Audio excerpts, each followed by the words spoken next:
अब हम लोग ग्लाइकोजेनेसिस के बारे में स्टडी करेंगे। ग्लाइकोजेनेसिस दो वर्ड से मिलकर बना हुआ है, ग्लाइकोज और जेनेसिस। ग्लाइकोज का मतलब यहां ग्लाइकोजेन से है और जेनेसिस का मतलब है सिंथेसिस, बनाना, फॉर्मेशन। तो यानी कि ग्लाइकोजेनेसिस क्या हुआ? Formation of glycogen.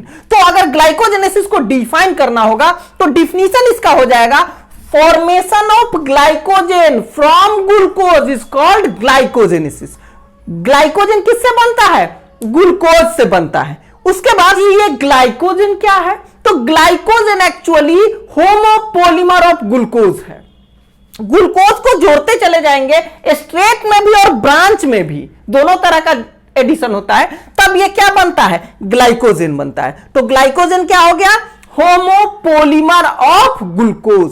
सिर्फ ग्लूकोज ग्लूकोज ग्लूकोज का बना हुआ है, इसलिए इसको होमोपोलीमर कहते हैं। ओके, अब ग्लाइकोजेनेसिस होता कहां है? तो ग्लाइकोजेनेसिस सेल के साइटोसोल में होता है। ओके, और वो भी हर सेल के नहीं, मसल्स के सेल हो या लीवर के सेल हो, तो इसके सेल के अंदर अगर ग्लूकोज का अमाउंट ज्यादा हो गया है तो वो ग्लाइकोजेन का फॉर्मेशन करने लगेगा ग्लूकोज से। ग्लाइकोजेन हमारे बॉडी में स्टोर रहता है फ्यूचर के लिए। ओके, तो यहां पे क्या हो गया? ग्लाइकोजेनेसिस, ग्लूकोज से ग्लाइकोजेन का फॉर्मेशन हो गया। होता ये कहां है? तो इसका साइट क्या हो गया? लीवर का सेल या मसल्स के सेल के साइटोसोल में, cytosol of liver cell and muscle cell. Okay, अब इसके लिए रिक्वायरमेंट क्या क्या है? तो इसके लिए मेनली 4 रिक्वायरमेंट है। सबसे पहले तो चूंकि ये ग्लूकोज से ग्लाइकोजन बनता है तो पहला रिक्वायरमेंट क्या हो जाएगा? ग्लूकोज। दूसरा, इसमें एटीपी की जरूरत होती है। हर ग्लूकोज को अटैच करने के लिए आपको एटीपी की जरूरत होगी। अब थर्ड की बात करें तो यूटीपी। यूटीपी भी इसमें एक मोलेक्यूल होगा जो कि रिक्वायरमेंट होगा। और चौथा, किसी भी बायोकेमिकल रिएक्शन को कंप्लीट करने के लिए बहुत सारे इंजाइम्स और हार्मोन्स की जरूरत होती है, तो कुछ इंजाइम्स और हार्मोन्स भी इसमें लगेंगे।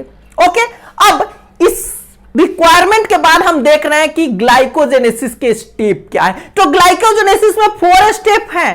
पहला स्टेप जो होता है, फर्स्ट स्टेप ग्लाइकोजेनेसिस का है यूडीपी ग्लूकोज फॉर्मेशन।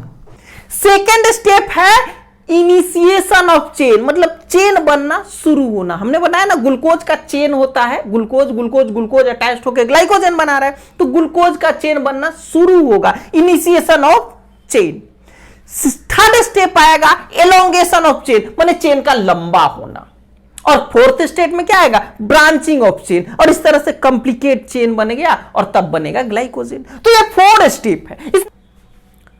अब हम लोग पहले स्टेप पे आ रहे हैं, तो स्टार्ट तो हम लोग ग्लूकोज से ही करेंगे। जैसे सबसे पहले हमने ले लिया यहां पे ग्लूकोज।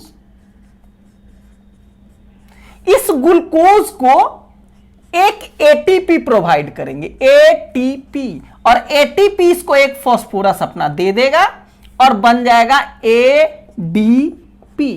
एक एटीपी यहां यूज हो गया, और ये बनेगा क्या? इससे बन गया ग्लूकोज 6 फॉस्फेट।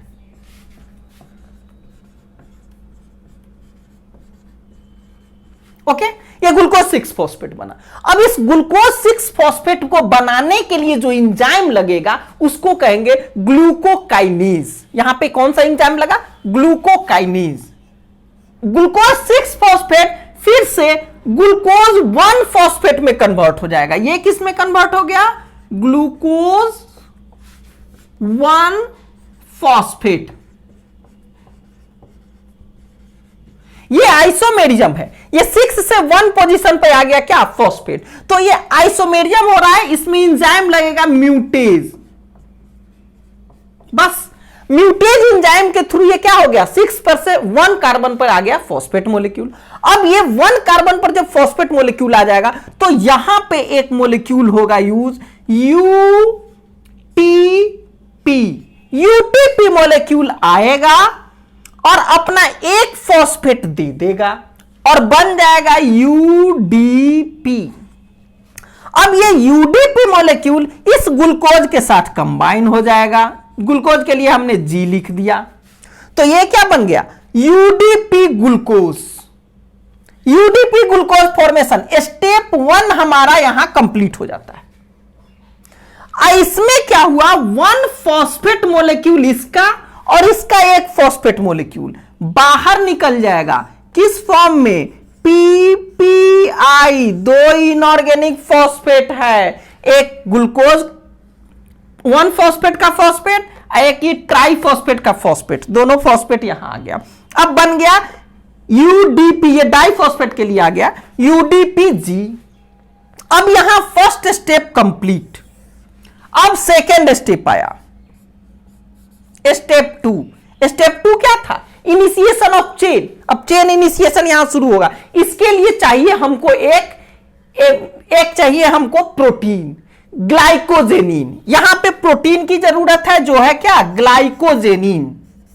ग्लाइकोजेनिन। अब इस ग्लाइकोजेनिन में होता है टाइरोसिन। टाइरोसिन के लिए मैंने टी लिख दिया। अब ये टाइरोसिन इस ग्लूकोज यूडीपी ग्लूकोज के साथ कंबाइन करेगा और यहां पे बना दिया टाइरोसिन, इनिशिएशन हो गया और इसके साथ ग्लूकोज सट गया। यहां चेन का शुरुआत हो गया और इसमें जो यूडीपी था वो बाहर निकल जाएगा। यहां यूडीपी बाहर निकल गया, यूडीपी। अब इस यूडीपी को फिर से एक एटीपी मिलेगा, एनर्जी करेंसी, ट्राइफॉस्फेट, और ये एटीपी इसको एक फॉस्फेट दे के बन जाएगा एडीपी। एटीपी एक फॉस्फेट दे दिया और खुद बन गया एटीपी, एडीपी। टीपी से डीपी हो गया और इसका एक फॉस्फेट जो इसमें आ जाएगा तो ये यूडीपी से बन जाएगा यूटीपी, ट्राइफॉस्फेट। देख लीजिए फिर से ट्राइफॉस्फेट बन गया। अब ये तैयार हो गया दूसरे ग्लूकोज 1 फॉस्फेट के साथ यूडीपी ग्लूकोज बनाने के लिए। ये साइकिल शुरू हो गया, देख रहे हैं ना। अब ये साइकिल से जो बनेगा ग्लूकोज, ये फिर जी, इस जी के साथ दूसरा ग्लूकोज अटैच्ड हो जाएगा, यानी कि ये यूडीपी जी में कन्वर्ट होता जाएगा और ये जी इसमें आके अटैच्ड होता चला जाएगा और इस तरह से लंबा चेन बन जाएगा। तो यहां पे हमने पहले सेकेंड स्टेप को कंप्लीट किया। सेकेंड स्टेप क्या था हमारा, सेकेंड स्टेप था इनिशिएशन ऑफ चेन, चेन की शुरुआत हो गई। और इसमें रिटर्न फिर जो यूडीपी हमारा था वो फिर से एक एटीपी के साथ कंबाइन होकर के इसको एडीपी में कन्वर्ट कर दिया और यूटीपी खुद बन गया और ये साइकिल शुरू हो गया। अब इस साइकिल से क्या हो रहा है, ग्लूकोज मॉलिक्यूल अटैच होता चला जाएगा तो इससे एलोंगेशन होगा, जो कि नेक्स्ट स्टेप है। तो ये देख लीजिए। अब हम नेक्स्ट स्टेप पे आ रहे हैं। नेक्स्ट स्टेप के लिए ऊपर वाला हमको मिटाना पड़ेगा। मैं ये थर्ड स्टेप क्या हुआ, elongation of chain. Elongation of chain में क्या हो रहा है, हमारा जो पहले से टी टाइरोसिन के साथ ग्लूकोज जुटा हुआ है, इसमें फिर से ये यूडीपी दूसरा आएगा और ग्लूकोज दे देगा, आप में निकल जाएगा तो दूसरा ग्लूकोज जुट जाएगा और फिर तीसरा ग्लूकोज जुट जाएगा। इस तरह से ग्लूकोज जुटता चला जाएगा और ये लॉन्ग चेन बन जाएगा। तो ये जो चेन बनना हुआ that is called elongation of chain.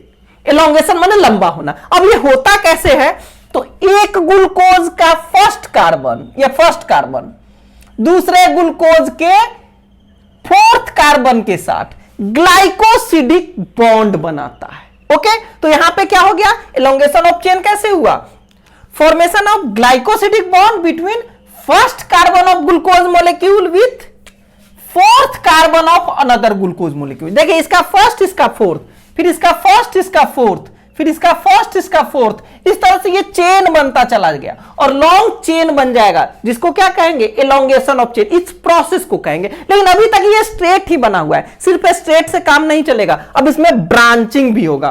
तो ब्रांचिंग के लिए अब इसे भी मिटाना पड़ जाएगा मुझे। अब स्टेप 4 में आए। स्टेप 4 में क्या होगा, ब्रांचिंग होगा। और ब्रांचिंग किसके थ्रू हो गया, तो 1,6 यानी कि फर्स्ट कार्बन और 6th कार्बन के साथ, तो यहां 1,6 ग्लाइकोसिडिक बॉन्ड का फॉर्मेशन हुआ, जिससे क्या हो गया, ब्रांचेज हो गया, ब्रांचेज का फॉर्मेशन हो गया। यानी कि यहां पे जैसे ये इनिशिएटर में जो ग्लूकोज जुटा हुआ था, इसमें बहुत सारा ग्लूकोज जुट गया। पहले तो एलोंगेशन हुआ था, तो एलोंगेशन में बना दे रहा हूं, ये एलोंगेशन हो गया। अब इस एलोंगेशन में मान लिए 1 2 3 4 5 6 7वां ये कार्बन है, इसके फर्स्ट कार्बन से हमारा दूसरे ग्लूकोज मोलेक्यूल के 6 कार्बन में ग्लाइकोसिडिक बॉन्ड बन गया, और इस तरह से फिर यहां पे एक ब्रांचिंग बन गया। दूसरा फिर इसमें भी ब्रांचिंग हो सकता है। तो इस तरह से पूरा ग्लूकोज ऐसे ऐसे ऐसे ऐसे अटैचमेंट हो जाएगा, और इस तरह ग्लूकोज का जो होमोपोलीमर बनेगा दैट इज कॉल्ड ग्लाइकोजेन। ये जो बन रहा है वो क्या कहलाएगा? Glycogen.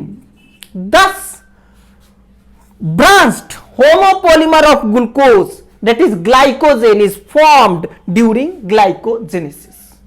Thank you for watching.